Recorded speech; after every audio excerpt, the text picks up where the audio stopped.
वाराणसी में इन दिनों सियासी जमघट देखा जा रहा है। एनडीए और इंडिया गठबंधन के सियासी दिग्गज वाराणसी पहुंचे। हमारे साथ बातचीत के लिए कांग्रेस पार्टी की प्रवक्ता सुप्रिया सिन्हा जो हमसे बात करते हैं। सुप्रिया जी, एक एक करके आपने सारी बातों को स्पष्ट किया, भारतीय संविधान के साथ भी आप हैं, क्या कहेंगे, मुकाबला कहाँ देखेंगे?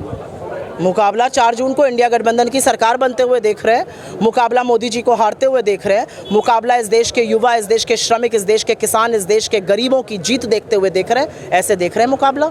भारतीय जनता पार्टी के भी हमने नेताओं से बातचीत किया, उनका कहना है कि 6वें चरण में ही हम लोगों ने 370 से अधिक सीटें हासिल कर ली है, अब हम 400 की तरफ। नहीं हो सकता है अगली बार मोदी जी कहें कि मेरी 800 सीटें आने वाली हैं, ऐसी बातें भी वो कर सकते हैं। आजकल मोदी जी इसी तरह की तो बयान दे रहे हैं, वो बायोलॉजिकल ही नहीं है। तो जब वो बायोलॉजिकल ही नहीं है, जब वो ईश्वर का दूत अपने आप को बता रहे हैं, जब उनमें दैवीय शक्ति आ गई है, जब अपने आप को अजर अमर अविनाशी बता रहे हैं, तो वो इस तरह की बातें कर सकते हैं। 800 सीटें भी जीतने का दावा कर सकते हैं, लेकिन असलियत यह है कि इस देश ने उनको और उनकी पार्टी को विपक्ष में बिठाने का मन बना लिया है और 4 जून के बाद यही होने वाला है। एक अंतिम सवाल कि आपने अभी प्रधानमंत्री मोदी के एक बयान का भी जिक्र किया, सीधे तौर पर बताया कि कहीं ना कहीं ये महिलाओं के लिए आपत्तिजनक, एक अपमानजनक शब्द है। आप अपने टीवी के एंकर से और एडिटर से पूछेगा इस पर शो क्यों नहीं हो रहा है। 3 दिन से इंतजार कर रही हूँ कि एबीपी न्यूज़ इस पर एक शो करे, शो नहीं कर रही। और इस मेरे बयान को काटिएगा मत।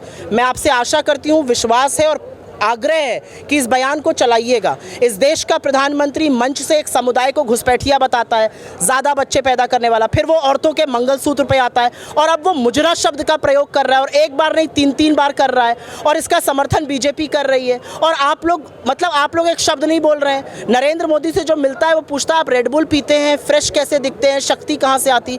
वो ये नहीं पूछता कि मान्यवर मणिपुर क्यों नहीं जाते हैं। मुजरा शब्द का प्रयोग किसी राजनेता ने आज तक नहीं किया, नरेंद्र मोदी कर रहे हैं। ये पूरी तरह से गलत है, ये पूरी तरह से असंवैधानिक है, ये पूरी तरह से नारी विरोधी है। एक अंतिम सवाल, जब आपने हम लोगों पर सवाल उठाई दिया है तो बता दें कि अजय राय जी का सबसे ज़्यादा हमने इंटरव्यू किया है। अगर बात कर लें अन्य नेताओं का तो पूरे निष्पक्ष तरीके से एबीपी न्यूज़ ने दिखाया है। मैम, कितनी सीटों पर आप दावा कर रही हैं? क्या लगता है आपको कि जो 4 जून का 300 से 325 सीटों के बीच में अभी है इंडिया गठबंधन पूरे देश में। बहुत शुक्रिया बातचीत के लिए। तो ये थे हमारे साथ कांग्रेस पार्टी की प्रवक्ता सुप्रिया सिन्हा जी, जिन्होंने कई मुद्दों पर हमसे बातचीत की। एबीपी लाइव के लिए वाराणसी से निशांत चतुर्वेदी।